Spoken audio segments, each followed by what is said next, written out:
చారు, ఇది నాకెలా ఉంటుంది? బాగుంటుంది పిన్ని. అడిగానని మొహమాటానికి చెప్పకు. హ? బాగా లేదంటే ఏం చేస్తావు పార్వతి? పడేస్తాను.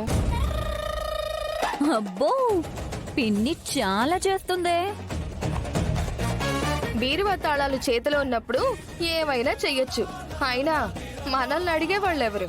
నిజమే కాని వాళ్ళకి డబ్బులు మొత్తం కట్టేశావు కదా. కట్టేశాను. అయితే ఏంటంట? హ్మ్, మనకేమన్నా డబ్బులు కొరవా? ఈ అయోధ్య లంకలో అందరికన్నా ఎక్కువ డబ్బున్న ఇంటికి నేను కోడల్ని. డబ్బుని లెక్క చేయను, ఖర్చుకి వెనకాడను. అయినా మనలాంటి డబ్బున్న వాళ్ళు ఇవన్నీ ఆలోచిస్తారా ఏంటి? హ్మ్? చారు, ఇది నువ్వు తీసుకో. ఇదిగో.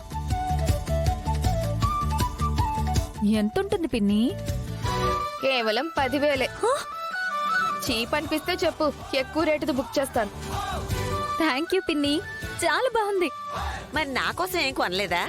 అమ్మా, నన్ను కన్నదానివి, నీకోసం కొననా అమ్మా? ఇదిగో తీసుకో. ఇది 9,500 రూపాయలు. ఆ 500 కూడా కలిపి 10,000 వాడి మొహాను కొట్టాను.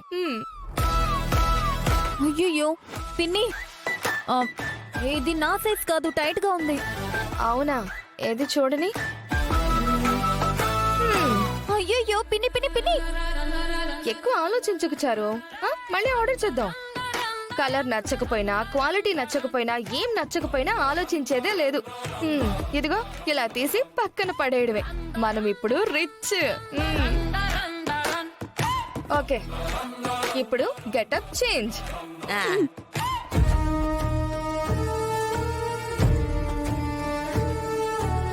మీ పెదనాన్న వద్దు అంటున్నా వెళ్ళిపోయారు.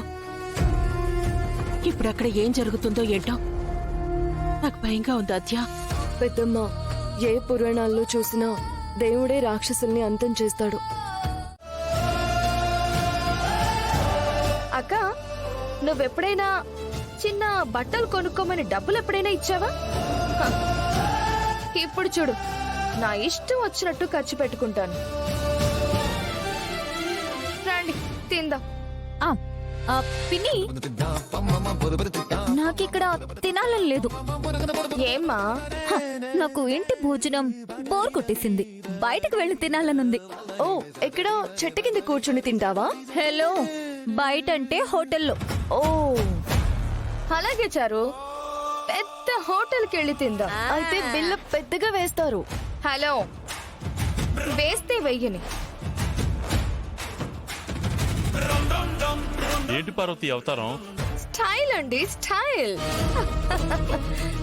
సరే భోంచేద్దాం పదండి. మేము హోటల్కి వెళ్తున్నామండి. యూనో, ఇంట్లో ఇంత మంచి భోజనం పెట్టుకుని హోటల్కి వెళ్దాం అంటున్నారా? మీకేమైనా పిచ్చా? ఏమండి, ఇప్పుడు పెత్తనం మనది.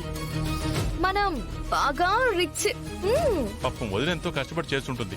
ఇక్కడే తిందాం పద. అదేం కుదరదండి, మేమిప్పుడు వెళ్లాల్సిందే.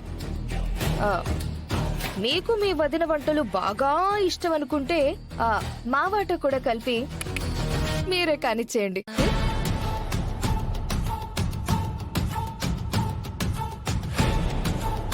ఇంకా చూస్తారేంటి? కమాన్ బేబీ, కమాన్. ఆ, బాయ్ బాయ్.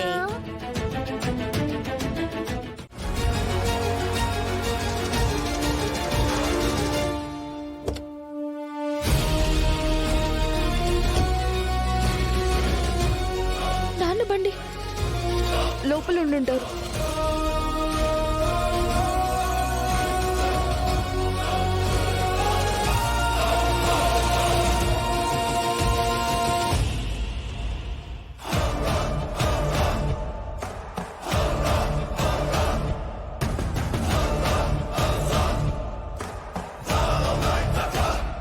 నువ్వు చెప్పావని ఇక్కడికి తీసుకొచ్చాం. నిజంగానే ఇక్కడ పులుందా? ఇది మేకా పులి ఆడే టైం కాదు కదా. ఇక్కడ నిజంగానే పులుంది. దానికి ఆకలేసినప్పుడు జింకని వేటాడట్లేదు, మనుషుల్ని వేటాడుతుంది. కానీ ఆ రఘురాముని చూస్తే ఆ మృగాలకి కూడా వంగి వంగి దండాలు పెట్టుకోవాలనిపిస్తుంది. ఈ పులి అంత వినయ విధేయతలు ప్రదర్శించదు. వేటాడి ఆకలి తీర్చుకోవటమే దానికి తెలుసు. అసలే ఆకలితో ఉన్న పులి తక్కువ అంచనా వేయద్దు. రఘురామ్ని కూడా తక్కువ అంచనా వేయొద్దు. చూడండి, మనకు కావాల్సింది అతని చావు. ఆ నింద మన మీద పడకుండా ఉండాలంటే ఆ పులి చేతుల్లోనే అతను చావాలి. ఇదొక్కటే మనకున్న మార్గం. అయినా ఇలా ఎంతసేపని వెయిట్ చేయాలి? నేనేమన్నా టైం టేబుల్ మెయింటైన్ చేస్తున్నానా పులిది? పలానా టైంకి వస్తుంది అని నాకు తెలియడానికి. నన్ను వేసేమంటారా? నేనే వేసేస్తాను ఇంకొక మాట మాట్లాడామంటే. కాసేపు ఆగమంటున్నాను కదా.